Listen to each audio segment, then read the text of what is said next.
This video has been stimulated by my reading Rethinking Oswald's Mail, P.O. Box 2915, and the Missing Change of Address Orders by Tom Graham. I suggest advanced students read this, or serious students of the assassination read this. I wouldn't recommend this for people just getting interested, because you'll find it confusing and irrelevant unless you are familiar with many of the issues. But and I have to admit, I only read the first part of it very carefully, and then when I saw he was talking about things that I thought didn't make sense, I skipped through a lot of that. On the left here is one of the forwarding orders, one of the few in the evidence that we have. So you can see what this form looks like. And this is the one that Oswald sent from New Orleans. And on the right, I have a couple of excerpts from Graham's paper, and I'm going to read that. At 10:29 p.m. Central Standard Time on the night of the assassination, the Dallas FBI field office sent a teletype to FBI headquarters in New Orleans with information on change of address orders discovered at the Dallas post office. This teletype, okay, I'll just skip to it. Inspector Harry Holmes, U.S. Post Office, Dallas, advised tonight check of postal records at Dallas reflects following information. On May 10th last, United States Post Office Main Branch, Dallas, received forwarding order for any mail for Mrs. Lee H. Oswald to be forwarded from Box 2915, located Main Post Office, Dallas, to 2515 West 5th Street, Irving, Texas. That's Ruth Payne's address. So this document references a May 10th forwarding order sent from Marina Oswald to the post office to have the mail from 2915 sent to Ruth Payne's house. This is not in the evidence now.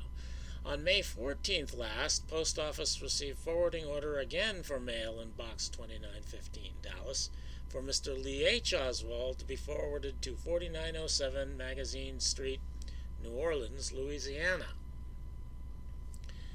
So that's Oswald. That's the one on the left that you can see a picture of. Oswald has, he's forwarding the mail to Louisiana because he's moved there and he's got an apartment.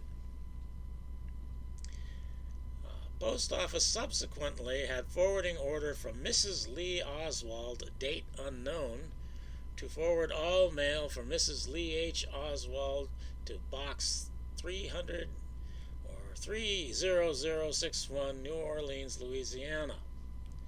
So this apparently is an order from Marina from Louisiana to send her mail to the post office box in Louisiana.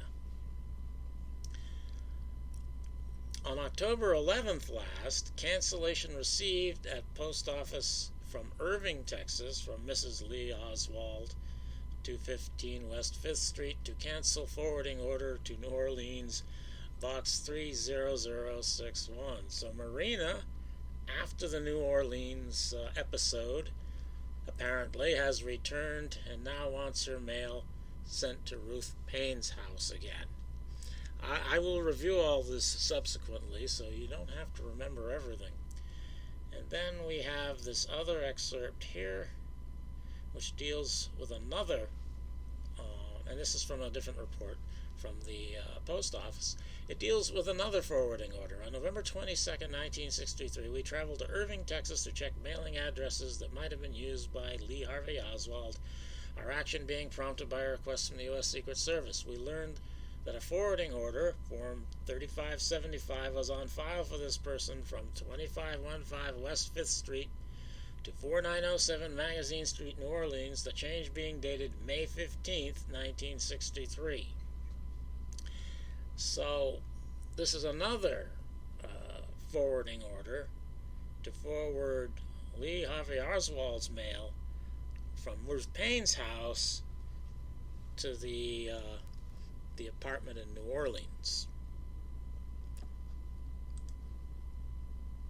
So this is a little confusing, but I don't think it's intended to be. I think it's simply the consequence of moving to New Orleans, doing so separately, that is Oswald first and then Marina following, and the fact that they didn't do everything perfectly. I don't think it's really the complexity of this is the problem. The problem is that the orders represented here in red, none of them are in the evidence. All we have in the evidence regarding this particular box anyway, and this area of the postal story, all we have is the one number 4 on this list, the one that Oswald sent on the 12th. Now also on this list I've included what was going on. Oswald had just got a job at the coffee place on May 9th, and then he got an apartment, and that's why all this is set into motion, because Marina comes down, she's down there on the 11th. So they were rushed, and things perhaps weren't done perfectly, but the fact that all the ones in red are not in the evidence, I think, is significant, because it should be in the evidence. They've got all sorts of things in the evidence. Every one of these documents should be in the evidence. And the ones that aren't in the evidence involve Marina Oswald. And one involving Lee Harvey Oswald on May 15th, after Marina had arrived. So, what I want to know is, why are all the ones in red, why are these 4 not in the evidence? And I think the answer is that there are 2 people using the name of Lee Harvey Oswald, and only one of them is married to Marina.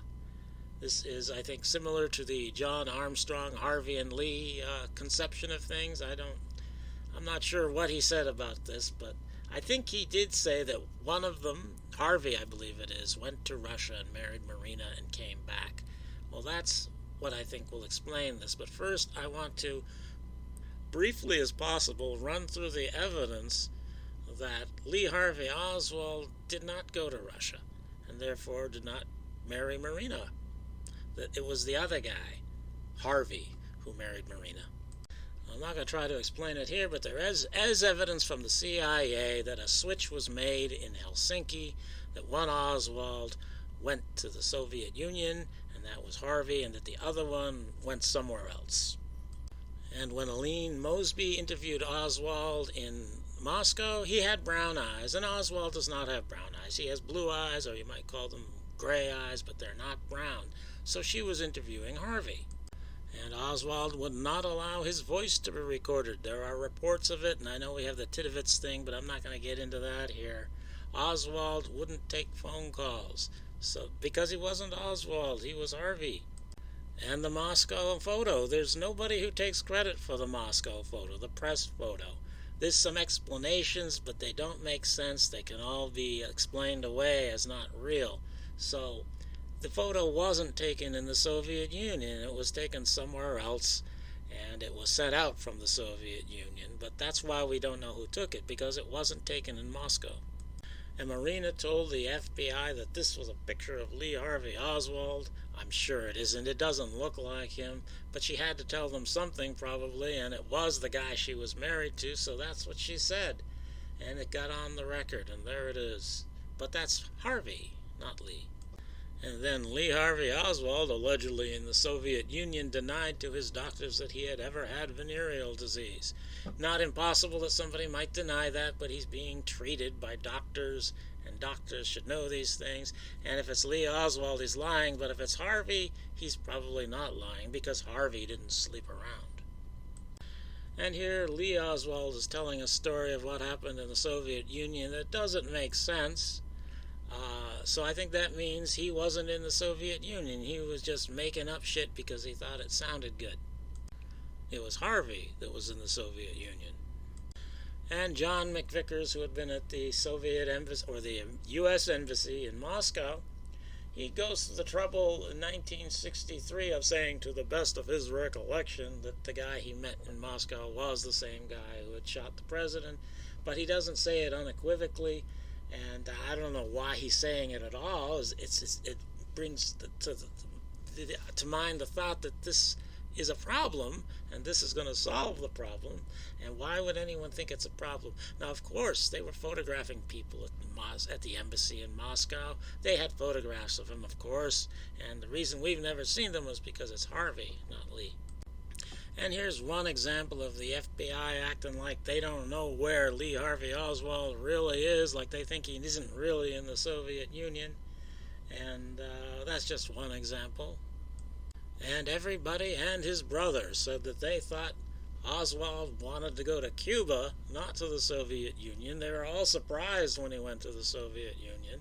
This is Robert. His wife was surprised. Marguerite, his mother, was surprised. Nelson Delgado, the Cuban, the Marine that Oswald fantasized with about going to Cuba, he was surprised. Everybody thought Oswald wanted to go to Cuba. And I think he probably did go to Cuba because Harvey went to the Soviet Union. And Oswald was cited in Cuba at least once by Dr. Enrico Lorenzo Loaches with Robert Tabor. He said Tabor denied it, of course, but wouldn't you deny it? This doesn't prove, but it fits in with the evidence that Harvey went to the Soviet Union and Lee went to Cuba. And we have the report attributed to Stringfellow through Army intelligence that one of the items is that Oswald admitted that he had defected to Cuba in 1959. And I think probably Stringfellow was getting information about an interrogation of one of the arrested people, and that the official information came from the other one. So, hard to prove, and I'm not going to try here, but just another piece that there were two of these guys, and one of them went to Cuba. And nearly impossible to explain, so I won't try here. There's reason to think that there were two Thanksgiving Day events at Robert's house, and yes, of course, Robert would know that if he was there. And the point of this, I think, was to fool brother John Pick about to fool John Pick and to fool Gregory, Paul Gregory. I can't explain it all here, but it looks like the evidence signifies that there were two different events. Robert Oswald would have to have known, and that the reason it was done was to preserve the idea that there's only one of these Lee Harvey Oswalds. But the trouble is, one of them was interacting with the Dallas Russians, and the other one was the real Lee Harvey Oswald.